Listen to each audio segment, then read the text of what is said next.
નમસ્કાર દર્શક મિત્રો, હું છું રૂપલ લુણેચિયા. સંપૂર્ણ ન્યૂઝમાં આપનું સ્વાગત છે. સમગ્ર દેશ 22 જાન્યુઆરીની રાહ જોઈ રહ્યું છે. રામ મંદિરની પ્રાણ પ્રતિષ્ઠા મહોત્સવને લઈ દેશભરમાં ઉજવણીનો માહોલ છવાયો છે.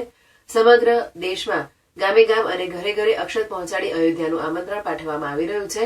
યુવાઓમાં પણ અનેરો ઉત્સાહ જોવા મળી રહ્યો છે.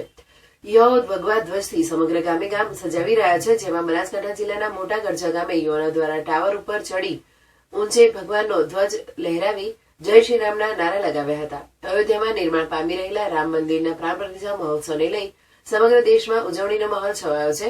દેશમાં ગામે ગામ અને ઘરે ઘરે અક્ષત દ્વારા આમંત્રણ પાઠવવામાં આવી રહ્યા છે. દરેક ગામોમાં ભગવા ધ્વજ ઘર આંગણે કે ઘર ઉપર બાંધવામાં આવી રહ્યા છે. દેશના યુવાઓ રામ મંદિરને લઈ અનેરા ઉત્સાહમાં જોવા મળી રહ્યા છે.